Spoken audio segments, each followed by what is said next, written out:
Oi, gente. A partir de hoje, então, nós entramos propriamente aí no tratamento marxiano dos temas do crime e da punição. Antes de mais nada, é preciso esclarecer que não há qualquer centralidade no pensamento do Marx ou do Engels sobre a questão do crime ou sobre a questão da pena. Então, a análise que eles fazem é sempre em meio à análise da realidade efetiva de uma forma mais ampla, né? Não há sequer um livro, um artigo, uma obra específica de qualquer um dos autores que seja destinada apenas para tratar do crime e da punição. E nunca houve um tratamento específico, né? Nunca houve um objetivo do Marx de entender a especificidade em todas as suas dimensões do crime e da pena, né, no interior da sociabilidade capitalista. Então, as análises feitas por eles é sempre na forma de comentários esparsos, localizados e sempre em meio a uma questão mais ampla, né, relacionada à própria conformação da sociedade burguesa, por vezes o direito, o Estado, a ideologia, a moralidade, a individualidade. Então, né, em análises que são destinadas a esses temas em específicos, todos eles relacionados com a sociabilidade capitalista, e em meio a essa análise mais ampla, ele faz alguns comentários esparsos a respeito do crime e da punição. Então, não há algo como uma criminologia marxista, né, um pensamento marxiano sobre o crime e a pena. Essa questão, né, de não existir qualquer centralidade no pensamento do Marx sobre essa questão do crime e da punição, inclusive suscitou um debate que é bem importante, bem interessante, que está colocado nesse livro aqui, que é um livro que está com a edição inclusive esgotada, que é um livro bem importante, traduzido pelo Juarez Cirino dos Santos e organizado pelo Ian Taylor, pelo Paul Walton e pelo Jock Young, que são três de alguns dos precursores aí da criminologia crítica. Eles escrevem na década de 70 um livro chamado The New Criminology, que aí lança algumas das bases da criminologia crítica. Então, são três autores bem importantes aí da conformação da criminologia crítica nos Estados Unidos e na Inglaterra. E aí, nesse livro, tem um artigo que é escrito pelo Paul Rich, que é um marxista, e ele vai criticar a pretensão de se construir algo como uma teoria marxista do desvio, ou como esses autores preferiam chamar de teoria radical do desvio, né? Ou seja, uma criminologia marxista ou algo que o valha. E aí ele vai argumentar exatamente isso, que não há qualquer centralidade desses temas ou um tratamento específico, né, desses temas na obra do Marx. E que, na verdade, do crime e da punição nessa teoria radical do desvio seria muito distinta daquilo que o Marx falou diretamente sobre o crime e a punição. Então, na visão do Paul Rich, seria impossível construir algo como uma criminologia marxista ou uma teoria radical do desvio, uma teoria marxista do desvio, sem correr em maior ou menor medida em um exercício de revisionismo e de anacronismo, né? Então, fazendo um revisionismo, né, uma deturpação aí de vários dos conceitos marxianos em uma tentativa de encaixá-los a um tratamento pré-marxiano. Né? Então, ele chama atenção para isso. Não é possível construir uma teoria marxista do desvio sem recair em um exercício de revisionismo da própria obra do Marx, né? Esse debate, esse artigo vai suscitar um debate mais amplo. Então, nesse livro, a gente tem a réplica de dois desses autores, né, que é o Paul Walton e o Ian Taylor, em relação a esse artigo escrito pelo Paul Rich e as críticas nele colocadas. E aí, posteriormente, o Paul Rich vai fazer uma tréplica, né, questionando essa réplica feita pelos dois autores. Enfim, não vou poder entrar, né, em detalhamentos desse debate que é muito importante aí para qualquer pretensão de estudos marxistas sobre a criminologia, por falta de tempo mesmo, né, não vou poder aprofundar nesse debate, mas de qualquer forma, né, se concorde ou não com a tese central do Paul Rich, da impossibilidade de se construir uma criminologia marxista do uma criminologia marxista, uma teoria marxista do desvio, ou ainda uma tendência de pensamento sobre o crime e a punição baseado na obra de Marx, é muito importante, né? Ele traz algumas advertências muito importantes nesse artigo dele, principalmente essa advertência de que não há qualquer centralidade ou um tratamento específico, né, sobre o crime e a punição na obra de Marx. Então, que a gente tem que ficar muito atento, né, na interpretação que a gente tem desses comentários esparsos que ele fazia e também o Engels, em meio sempre à análise da sociedade burguesa, da realidade efetiva de uma maneira mais ampla, né? Então, a gente tem sempre que pensar que aquela análise não era destinada ao crime e à punição, né? E nem na tentativa de construir aí uma teoria do desvio, uma teoria do crime ou uma teoria da pena. Bom, feito esse primeiro esclarecimento, né, o que a gente pode tirar do pensamento marxista, então, do pensamento marxiano sobre o crime e a punição? Que contribuições ainda que, né, não feitas diretamente em meio à análise específica desses temas, que contribuições a gente pode tirar da obra de Marx e da obra de Engels para pensar esses temas aí do crime e da punição?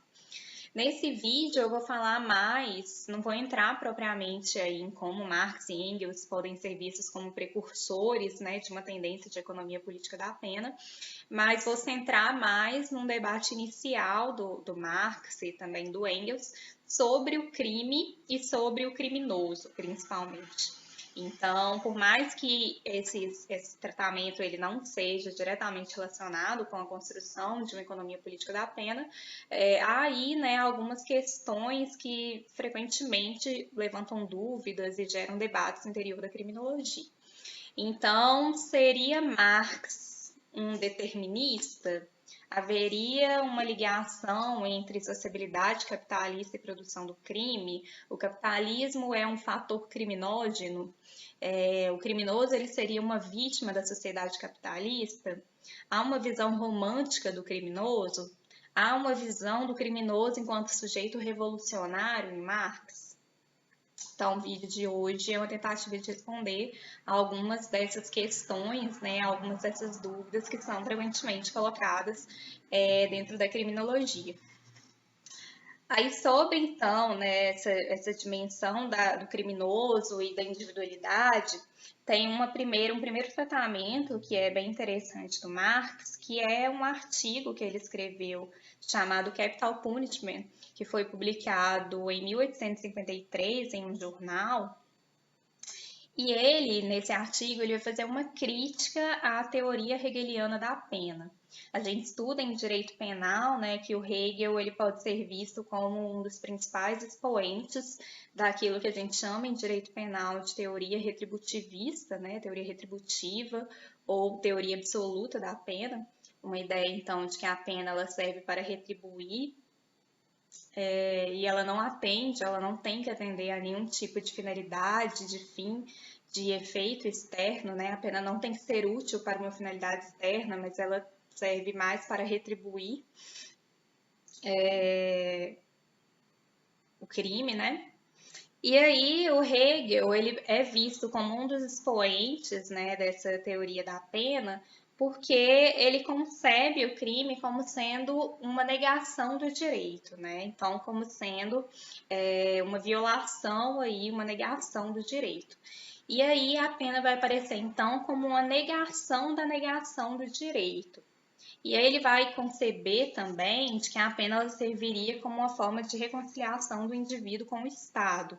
E o Estado é concebido pelo Hegel como esfera da universalidade, da liberdade e da racionalidade, né? Então, apenas com essa reconciliação, o sujeito ele poderia ser livre. E aí ele vai trabalhar com uma dimensão de que a pena ela representa um autoenjuizamento do criminoso. O sujeito criminoso, enquanto sujeito digno, né? Quando ele pratica um crime, ele já está expressando uma vontade de ser punido, porque ele tem essa vontade de ser reconciliado com o Estado a partir da negação dessa negação, né, que ele praticou em relação ao próprio direito. Então, a teoria hegeliana da pena pressupõe esse sujeito livre, né? E o crime, então, ele seria fruto do livre-arbítrio do sujeito, e a punição seria também um direito do criminoso, seria algo que está pressuposto no próprio ato de violação do direito que ele pratica. E aí, o Marx ele vai criticar essa visão, que na verdade foi uma visão que ele por algum tempo até partilhou também, né? O Marx ele é um herdeiro, ele é um legatário da teoria hegeliana. Então, por um bom tempo, né, ele compôs a corrente aí dos jovens hegelianos, né, mais especificamente ele era um hegeliano de esquerda, e aí até 1842 ele partilhava dessa visão hegeliana sobre o direito e também sobre a pena. Inclusive, isso está expresso em um artigo que foi publicado sob a forma de livro recentemente no Brasil, que é esse aqui, Os Despossuídos, publicado recentemente pela Boitempo, que é, na verdade, um artigo escrito pelo Marx em 1842, em que ele analisa os debates acerca da lei sobre o furto de lenha. E ali ele vai trazer, ainda nessa fase pré-marxiana, né, que é algo com que ele vai romper a partir de meados de 1843, que é o momento em que ele realiza o acerto de contas, ele começa um acerto de contas com Hegel, né, e aí é que ele vai desenvolver o seu pensamento propriamente marxiano, né, com o desenvolvimento daquelas noções fundamentais que caracterizam, né, a teoria marxiana enquanto tal. Nesse texto, ele ainda comungava, né, dessa teoria hegeliana da pena. E aí, nesse artigo de 1853, 11 anos depois, né, ele vai criticar decisivamente essa visão da pena. E aí ele vai criticar exatamente a pressuposição que essa teoria da pena faz desse sujeito livre e desimpedido, né, desse sujeito alheio aos condicionamentos sociais. Então, nesse artigo, ele vai dizer: não é uma ilusão substituir o indivíduo com seus reais motivos, com variadas circunstâncias sociais pressionando-o, pela abstração do livre-arbítrio, uma entre as muitas qualidades do homem em si. Essa teoria, que considera a punição resultado da vontade do próprio criminoso, é apenas a expressão metafísica do velho ius talionis, olho por olho, dente por dente, sangue por sangue. Então, Marx vai aqui criticar, né, quem que é esse homem tomado pela teoria hegeliana da pena, que é um homem tomado em uma abstração não razoável, né? É um homem inteiramente livre, um homem desimpedido, um homem que não é tomado em meio às suas relações sociais, em meio aos condicionamentos objetivos da realidade, mas sim um sujeito isolado, um sujeito atomizado, né? Um sujeito que não é influenciado pelas relações sociais que ele mantém, né? Então, é o que o Marx comumente chama de Robsonada, em uma referência ao Robson Crusoe, né? Esse sujeito numa ilha deserta, isolado, atomizado, que não é tomado em meio às circunstâncias, né? E aí, ao contrário, né, a visão da individualidade em Marx, ela é totalmente distinta dessa. Para o Marx, o homem é um ser social, é um ser autoposto, é um ser que é construído pelas circunstâncias, que é influenciado pelas circunstâncias, ao mesmo tempo que ele constrói essas circunstâncias. Então, não existe esse homem, né, fora da sociabilidade, não existe esse homem fora dos condicionamentos relacionados ao modo de produção e reprodução da vida imediata. Então, o homem ele tem que ser tomado sempre em meio à sua autoatividade. O homem ele é guiado pela satisfação das suas necessidades vitais, né, no primeiro momento, e é em meio a essa busca pela supressão, a busca pela satisfação das suas necessidades imediatas, que ele transforma a natureza por meio do trabalho, e ao mesmo tempo que ele transforma a natureza, ele é transformado por ela, né? Então, ao mesmo tempo em que o homem ele é fruto das circunstâncias, e aí quando eu falo em circunstâncias, eu falo em um conjunto de condicionamentos que representam um resultado material, na expressão do Marx. Esse resultado material, ele é fruto, por sua vez, ele é um legado, né? Ele é resultado de tudo aquilo que as gerações passadas construíram. Então, ele vai dizer, né, que esse legado das gerações passadas comprime o cérebro dos vivos como um pesadelo, né? Esse resultado material que é típico de determinada época e história, que representa essa série de condicionamentos que é o local em que esse sujeito vai estar situado, em que o homem vai estar situado, né? Não existe um homem fora dessas circunstâncias, mas ao mesmo tempo esse sujeito ele está na história, ele é situado na história, mas ao mesmo tempo ele constrói a sua própria história, né? Então é a noção aí de autoatividade. De um sujeito que ele está condicionado pelas circunstâncias, mas ao mesmo tempo ele constrói essas circunstâncias, né?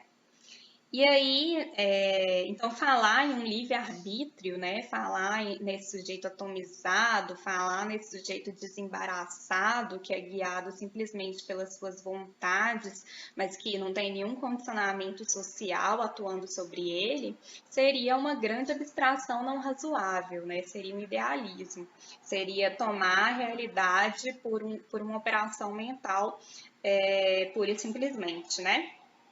E aí a teoria hegeliana da pena, ela incorreria exatamente nisso. E está muito relacionado também com uma construção que o Marx vai fazer, que é uma oposição entre o que ele chama de uma comunidade real, que seria uma comunidade que estaria relacionado aí com a emancipação humana, né, com uma sociedade emancipada, com a superação da sociabilidade do capital, e nessa comunidade real, os homens eles seriam livres no sentido de livre exteriorização das suas individualidades, né? E em oposição a essa comunidade real, que só é possível em uma outra sociedade radicalmente distinta da sociedade burguesa, ou da sociedade civil burguesa, né, a essa disputa de nomenclaturas, o Marx vai opor aí uma comunidade ilusória, que seria a comunidade própria da sociabilidade do capital. Então, essa comunidade ilusória, ela aparece como uma comunidade na medida em que, mais do que nunca, os homens estão ligados e precisam estar ligados para fins de conseguir a supressão, né, a atenção às suas necessidades vitais. Mas essa comunidade, ela seria ilusória no sentido de que ela não oferece condições para uma livre exteriorização da individualidade. Pelo contrário, ela tende a conformar e a aviltar personalidades, né? Então, ela atua muito mais no sentido de frear essa livre exteriorização. Justamente porque essa sociabilidade, né, em meio à qual é conformada essa comunidade ilusória, ela é caracterizada exatamente pelo estranhamento. Então, no interior da sociedade capitalista, o trabalhador ele não tem condições de ter um controle consciente sobre suas próprias condições de vida. O produto do seu trabalho aparece para ele como uma potência que lhe é estranha e que o domina, né? Então há uma ausência aí do controle consciente sobre as condições de vida que seria pressuposto para o Marx para essa livre exteriorização da individualidade, né? Então, no lugar aí da teoria hegeliana da pena, né, que concebe esse ser livre, desimpedido no interior da sociedade capitalista, o Marx vai dizer que não só não existe abstratamente esse sujeito desembaraçado, como também no interior da sociedade capitalista, essa individualidade ela é aviltada, né, por um estranhamento que constrói essa circunstância, né, da ausência de controle sobre as próprias condições de vida. Então, né, daí já aparece uma noção de individualidade muito importante para compreender as dinâmicas do crime, para entender também qualquer tentativa de compreender a pena desde um sentido material.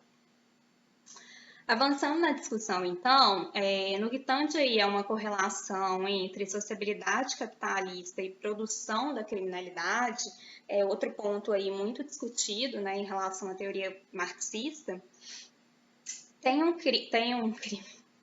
texto escrito pelo Marx em 1859, chamado População, Crime e Pauperismo, também é um artigo, em que o Marx analisando ali a situação da Inglaterra na primeira metade do século XIX, então naquele contexto Revolução Industrial, ele vai analisar como que uma melhoria dos indicadores econômicos, então um aumento da riqueza, não foi acompanhado por uma melhoria dos indicadores sociais. E nesse mesmo período houve, como também o Engels vai descrever na situação da classe trabalhadora na Inglaterra, um aumento da criminalidade, né? Então houve um aumento aí da condição degradante de vida dessa classe trabalhadora e, concomitante a isso, houve um aumento da criminalidade. E aí, partindo disso, né, partindo dessa análise empírica, dessa análise de dados, o Marx vai dizer: violações à lei geralmente decorrem de ações econômicas. Deve haver algo de podre na essência mesma de um sistema social que eleva sua riqueza sem diminuir sua miséria e eleva sua criminalidade ainda mais rapidamente. Então, aí aparece claramente, né, uma ligação que o Marx realiza entre sociabilidade capitalista e condições materiais impostas por essa sociabilidade e taxas de criminalidade e violações da lei, né? Então, de fato, existe aí essa correlação construída no pensamento marxiano, nessa análise concreta que ele faz das taxas de criminalidade na Inglaterra na primeira metade do século XIX, e as mudanças, né, nos condicionamentos econômicos daquele mesmo período. Então, ele fala que é um sistema que eleva a sua criminalidade, né? Tem outro texto também que vai nesse mesmo sentido, que é um texto que a gente vai discutir mais no último vídeo dessa semana, que é o capítulo 24 do livro 1 do Capital, né? E ali o Marx vai descrever todo o processo histórico da acumulação primitiva, que é um processo de expropriação dos trabalhadores do campo, né? E eles são obrigados a migrar para a cidade para garantir uma nova forma de autossustento. E aí eles passam a ser detentores exclusivamente da sua força de trabalho, e aí chegando nas cidades eles não conseguem ser absorvidos imediatamente pelas manufaturas, e eles acabam, vai dizer o Marx, convertendo-se massivamente em mendigos, assaltantes, vagabundos, em parte por predisposição, mas na maioria dos casos por força das circunstâncias. Né? Então, também aqui ele indica como que há uma correlação entre circunstâncias, e quando ele fala de circunstâncias objetivas, é óbvio que ele está falando de condicionamentos impostos por um específico modo de produção e reprodução da vida imediata, o capitalismo. E aí ele vai complementar, né, dizendo que esses indivíduos eles passaram a ser tratados como delinquentes e a ser alvo de uma sanguinária legislação contra a vagabundagem, supondo depender de sua boa vontade que eles continuassem a trabalhar sob as velhas condições já inexistentes, né? Então, também aqui, também nesse texto, ainda que com várias mediações, né? Então, ele fala, eles passam a ser tratados como delinquentes, né? Ele não fala, eles se tornam delinquentes. E ele também fala que é em parte por predisposição. Ele vai tratar aqui também de uma correlação entre condições forjadas aí por um determinado modo de produção da vida material e violações da lei no geral, né? Então, sim, né, há uma ligação aí no pensamento do Marx entre sociabilidade capitalista e taxa de criminalidade, né? Então, teria uma influência aí das ações econômicas e violações da lei. Mas aí a gente tem que pensar em algumas coisas, né? Em primeiro lugar, não é uma visão exatamente determinista. Então, nesse trecho que eu acabei de ler, por exemplo, ele fala que esses sujeitos converteram-se massivamente em mendigos, em assaltantes, em ladrões, em parte por predisposição, né? Então, em boa parte, sobretudo por força das circunstâncias, mas em parte por predisposição. Então, não há uma visão de um determinismo mecânico, de um determinismo absoluto. Então, para o Marx, né, a gente tem uma visão de liberdade no pensamento marxista como sendo a possibilidade de escolha entre diferentes alternativas colocadas na realidade efetiva. Então, há liberdade de escolha dentro do sistema capitalista. A questão é que essa liberdade de escolha ela não é absoluta, né? Essa liberdade de escolha, ela leva em consideração os condicionamentos da própria realidade. Então, a realidade, ela coloca diferentes alternativas para esses sujeitos, e esses sujeitos escolhem dentre essas diferentes alternativas. Então, sempre há alguma margem de liberdade, né? Nunca é um determinismo extremo, ainda que possa haver circunstâncias de que a escolha nessas diferentes alternativas colocadas na realidade sejam morrer de fome ou praticar um crime, né?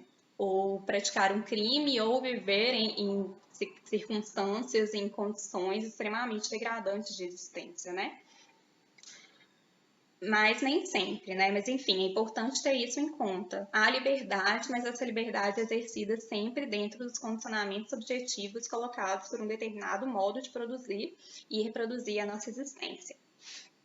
E aí, ao mesmo tempo, né, é necessário a gente considerar, de novo, partindo aí daquele alerta colocado pelo Paul Richt, né? O Marx aqui, em nenhum momento, ele tentou construir uma teoria geral do crime, né, ou da criminalidade.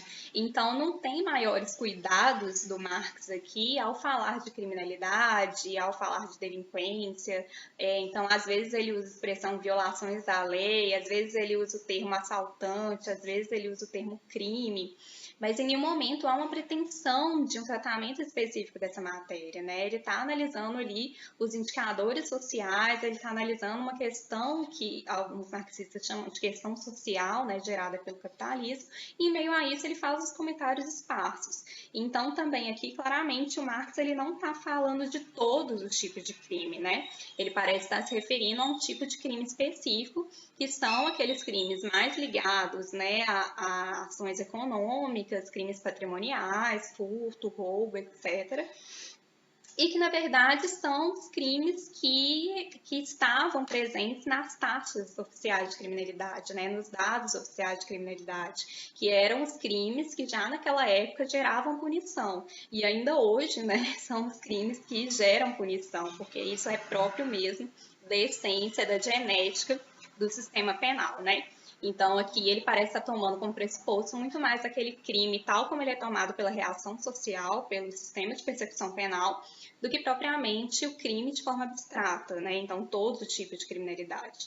Não há uma análise aqui do Marx sobre crimes sexuais, sobre homicídio, por exemplo, né?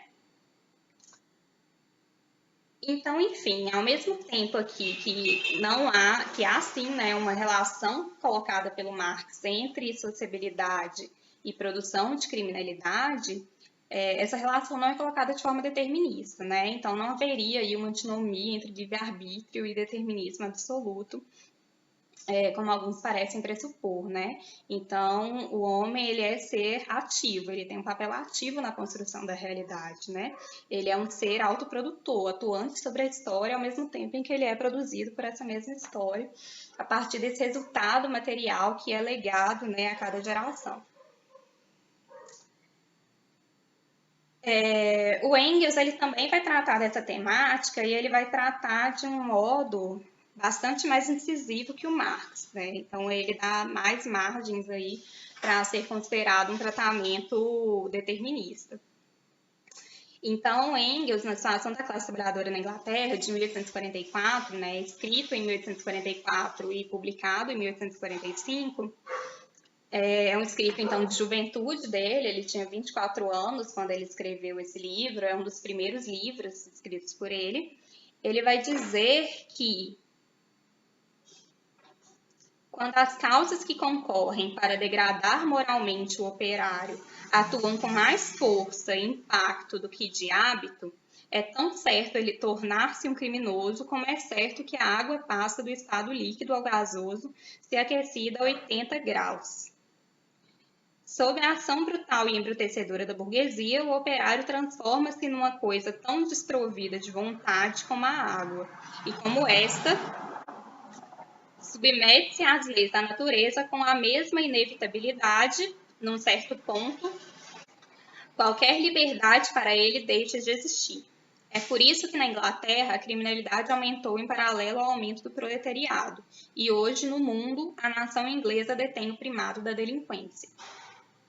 Então, o Engels, nesse texto, ele está analisando a influência, né, os impactos da Revolução Industrial nas condições de vida da classe trabalhadora inglesa na primeira metade do século XIX. E aí ele vai dizer, então, ele vai narrar nesse texto, né, condições extremamente degradantes de existência, um aumento da mortalidade da população adulta e infantil, um aumento das taxas de criminalidade, e ele vai fazer essa ligação muito clara, né, essas condições objetivas geradas por esse cenário aí, típico de uma etapa determinada do modo de produção capitalista, gerou condições tão degradantes que tornavam praticamente determinante, né, a prática do crime, justamente porque as diferentes alternativas colocadas pela realidade a esses sujeitos basicamente eram praticar um crime, violar a lei ou morrer de fome, né, ou se sujeitar a condições extremamente degradantes de sobrevivência. Ainda sobre essa correlação aí, né, entre capitalismo e criminalidade, o Engels vai argumentar que a sociedade capitalista ela é baseada na livre concorrência e ela tende a gerar uma ruptura dos laços sociais de fraternidade e o desenvolvimento de um sentimento egoístico e de um acirramento aí dos conflitos de classe. E isso também poderia ser um fator aí que concorreria para a criminalidade. Teria que ser aprofundado o modo como a moral aparece nesses textos do Engels de juventude, né? Mas é um tratamento que tende a não ser predominante em todo o pensamento dele, que também parece ser distinto aí de uma crítica não moral à moralidade burguesa que aparece nos textos do Marx, a partir principalmente da Sagrada Família, que teve algumas partes escritas pelo Engels também. Mas, enfim, né, haveria também essa influência aí dessas condições degradantes de existência na própria conformação desse sujeito, né? Haveria uma degradação moral desse sujeito e haveria aí o desenvolvimento de um sentimento individualista e egoístico que também poderia ser uma causa que concorreria aí para a criminalidade. Então, também o Engels, né, ele faz essa ligação entre sociabilidade capitalista e um aumento, né, das taxas de criminalidade, um aumento das violações da lei. Então, colocando aí o capitalismo como um possível fator criminógeno na medida em que ele reduz, né, as possibilidades de escolha diante das alternativas que são colocadas pela realidade efetiva. Mas então, dizer que o crime está relacionado com a acessibilidade capitalista não é enfocar uma perspectiva preocupada com as causas do crime. Nesse sentido, então, Marx e Engels eles não seriam etiológicos, né? Eles não partiriam de uma perspectiva etiológica que já foi superada dentro da criminologia, né? Então, são perspectivas que são extremamente incompatíveis com a criminologia crítica e com o paradigma da reação social de forma mais geral. Não necessariamente, né? Primeiro, porque a gente tem que considerar isso que eu tenho falado com frequência, a partir da advertência do Paul Hitch, de que esses comentários feitos pelo Marx e pelo Engels, e aqui ficou bem claro, né, como que o tratamento que eles dão é sensivelmente distinto, né? Então, o Engels coloca de uma forma muito mais incisiva e dá mais áreas de determinismo, né, nesse tratamento dele. Mas, enfim, nenhum dos dois está preocupado, né, em entender, em criar uma teoria geral da criminalidade. Eles estão sempre tratando desses temas em meio à própria realidade objetiva, né? Então, não há, quando eles falam de criminalidade, eles não estão tomando necessariamente a criminalidade tal como tomava a criminologia tradicional. Então, como uma ofensa aí a esse conjunto de valores universais e de interesses universais, né, como uma ruptura do contrato social. Na verdade, eles parecem estar tomando em consideração muito mais a criminalidade tal como ela é considerada pela própria reação social. Então, eles falam reiteradamente nas taxas de criminalidade, nos índices de criminalidade, na população que efetivamente é perseguida pelo sistema penal, né? Então, eles parecem estar tomando como criminalidade, embora use essa expressão, né, que não é adotada pelo paradigma da reação social, muito mais como aqueles crimes que efetivamente eram perseguidos, né, pelo próprio sistema penal. Então, tomando a criminalidade não no sentido propriamente ontológico, né, não como uma qualidade natural, como um dado objetivo, enfim, mas muito mais tomando aí como que o sistema de persecução entendia esse tipo de comportamento. Além disso, né, é necessário a gente entender que quando o paradigma da reação social ele fala que o crime não existe ontologicamente enquanto uma realidade natural, enquanto um fenômeno, né, perceptível na realidade, ele não está com isso trazendo uma relativização ou uma romantização de certos comportamentos presentes na sociedade que inclusive podem gerar efeitos práticos concretos de sofrimento, inclusive tendem a atingir muito mais a própria classe trabalhadora do que a classe burguesa, né? Então, quando a criminologia crítica fala em reação social, em um paradigma da reação social, ela não necessariamente está desconsiderando a existência daquilo que, por exemplo, o Alessandro Barata, que é considerado aí um dos principais expoentes da criminologia crítica e é um dos mais influentes na América Latina, naquilo que ele chama de comportamentos socialmente negativos, né? Talvez seja necessária uma revisão disso que o autor chama de objetividade em meio à formulação desse conceito, mas o fato é que essa virada do pensamento etiológico para o paradigma da reação social, na minha visão e na interpretação que eu faço do desenvolvimento do pensamento do Barata, ele toma por pressuposto, quando ele fala que o crime é uma construção social discursiva, né, como a gente viu no primeiro vídeo, muito mais o crime enquanto categoria da própria reação social, né? Então, o crime, enquanto uma violação do contrato social, ele não existe, né? O crime, enquanto guia de atuação das agências de controle de criminalidade, ele não existe por si só. Justamente porque eu preciso desses processos de criminalização, eu preciso do estigma para que aquilo, né, para que aquele conceito ele receba seus contornos mais definitivos, né? Mas isso não quer dizer que não existam comportamentos socialmente negativos. Não quer dizer que existam comportamentos que concretamente geram sofrimento e geram um efeito negativo, inclusive sobre a classe trabalhadora, né? A grande questão é que não é esse sofrimento, esses aspectos que é levado em consideração pelo sistema penal em meio à sua atuação, que é uma atuação que é orientada muito mais a atender às necessidades da nossa forma de sociabilidade, né? E isso não é algo conjuntural, né? Isso é algo estrutural, isso é algo que diz respeito à própria genética desse sistema penal.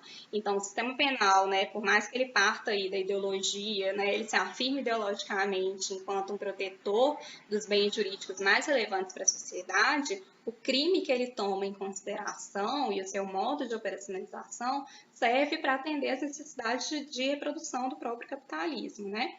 Mas isso não quer dizer, né, isso não nega em si a existência de outros comportamentos socialmente negativos. A grande questão é que não são esses comportamentos socialmente negativos e sua possível danosidade que é levada em consideração pelo sistema penal para orientar, né, a sua forma de atuação.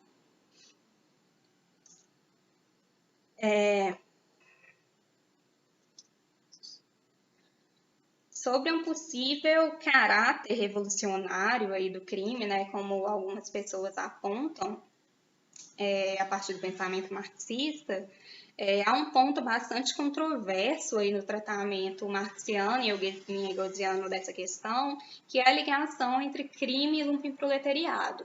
Isso é uma perspectiva que é muito criticada por vários autores, inclusive vários autores da criminologia crítica, como o Juarez Cirino dos Santos, por exemplo. Muitas pessoas falam em um anacronismo, né? Ora em um moralismo do Marx ao Tratado do Proletariado, ora de um anacronismo em tomar essa reflexão feita pelo Marx para orientar a interpretação do tempo presente. Mas o fato é que há, tanto no Marx quanto no Engels, alguma ligação entre crime e lumpenproletariado. Então, o crime ele apareceria ali, vai dizer o Marx e o Engels na ideologia alemã, como uma luta do indivíduo isolado contra as condições dominantes. E esse indivíduo isolado, ele em geral está ligado ao lumpenproletariado, que seria essa subclasse, né, esse subgrupo aí do proletariado, que está excluído das dinâmicas produtivas. Então, ele é excluído das relações do trabalho produtivo, né? E aí, justamente por estar excluído dessas dinâmicas do trabalho produtivo, é um subgrupo aí visto por Marx e por Engels com maus olhos, como sendo um grupo que é tendente à reação. Justamente porque, por estar fora, né, da dinâmica do trabalho produtivo, ele tende a ter mais dificuldades de desenvolver uma consciência de classe. E, além disso, né, por suas próprias condições de vida, que tendem a ser muito precárias, ele se dispõe muito facilmente a se vender, né, a se vender por um preço muito baixo. Então, Marx dá alguns exemplos históricos, assim, em que o lumpenproletariado ele teve uma função ora contra-revolucionária, como foi, por exemplo, na Evolução de 1848, em que o Lumpen ele compôs aquelas forças que reprimiram a ação do proletariado, a organização do proletariado, seja, de outro lado, naquilo que o Marx descreve ironicamente como o golpe do 18 Brumário de Luiz Bonaparte, né? E aí, nesse contexto histórico, o Lumpen teve um papel precisamente reacionário. Então, tanto Marx quanto Engels, né, veem o Lumpen como tendente à reação. Então, o criminoso, aí, principalmente quando a gente fala dessa criminalidade, que geralmente é a que Marx e Engels estão analisando, ela teria uma ligação muito forte com o Lumpen, por mais que o Lumpen seja um grupo flutuante, né? Então, às vezes ele compõe o proletariado, em outros momentos a produção capitalista ele volta a compor o Lumpen, enfim. Mas o Lumpen, então, o criminoso estaria muitas vezes ligado ao Lumpen, e isso tornaria ainda mais difícil, né, que ele tivesse qualquer papel aí de contestação da ordem vigente, justamente porque o Lumpen tende a não ter consciência de classe e, portanto, a ter uma visão muito parcial da realidade, né, e, de modo geral, manter, então, aqueles condicionantes objetivos da relação capital intocados, né.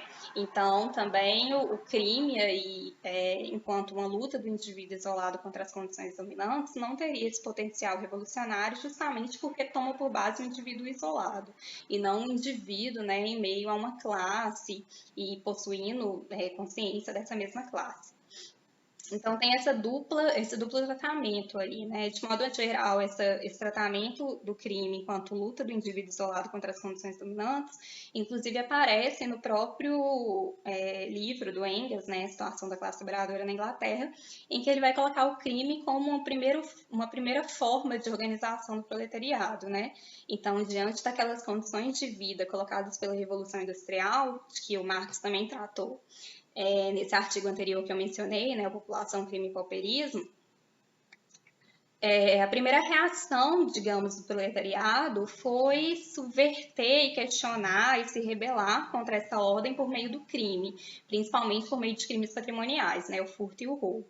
E aí o próprio Engels, nesse texto, ele diz que não havia qualquer potencial revolucionário, organizativo nessa rebeldia, justamente porque era uma rebeldia isolada, individual, né, que não tomava em consideração uma consciência mais ampla aí das condições de vida e um papel de integrar uma classe e contestar essa ordem de coisas a partir de uma visão de classe, né?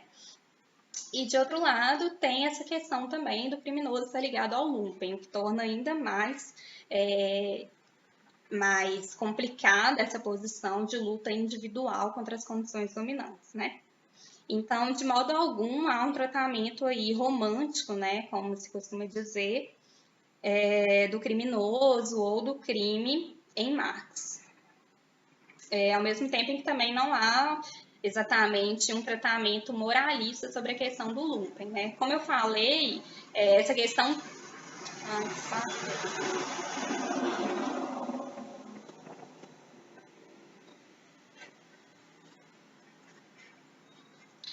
Como eu falei, né, essa questão do lumpen ser tendente à reação, primeiro que é colocado em termos de uma tendência e não de um determinismo. E segundo, que essa tendência é colocada justamente pelo lugar que o lumpen ocupa em meio a dinâmicas produtivas, né, que é o fato de estar fora dessas dinâmicas, né. Então, essa crítica, essa visão que Marx e Engels têm sobre o lumpen, por mais que ela possa ser vista como equivocada, esse é um debate relevante, né, que é colocado por muitos autores, ela não é uma crítica moral ao lumpen, né? Não é uma crítica moralista ao lumpen, mas é uma crítica que toma por base exatamente a conformação da realidade objetiva dentro da sociabilidade do capital. Então, enfim, resumindo, né, em relação ao crime, não há aí uma visão, há uma ligação bem colocada entre sociabilidade capitalista e produção de taxas de criminalidade, né, e violações da norma penal, enfim, encarceramento, mas não há aí uma visão determinista, né? Justamente porque a visão de liberdade em pensamento marxiano é escolha frente às diferentes alternativas colocadas na realidade efetiva. E isso parte aí de uma visão do homem enquanto ser situado, histórico, mas também produtor de sua própria história.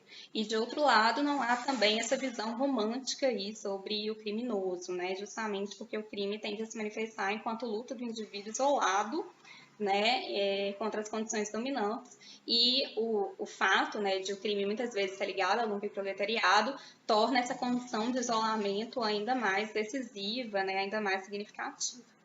Novamente, né, o Marx aqui ele está tratando de um tipo de criminalidade específica, que era aquela criminalidade que orientava a atuação da persecução penal, e ainda é que orienta hoje, né? E claro, né, talvez se ele fosse tratar do crime organizado, se ele conhecesse aí as atividades do crime organizado no interior das unidades prisionais, como PCC, Comando Vermelho, dentre tantas outras facções criminosas, dificilmente ele falaria de luta do indivíduo isolado, né? Às vezes agora o crime ele aparece estar mais organizado por vezes do que a própria organização do trabalho, né? Mas ainda assim, né?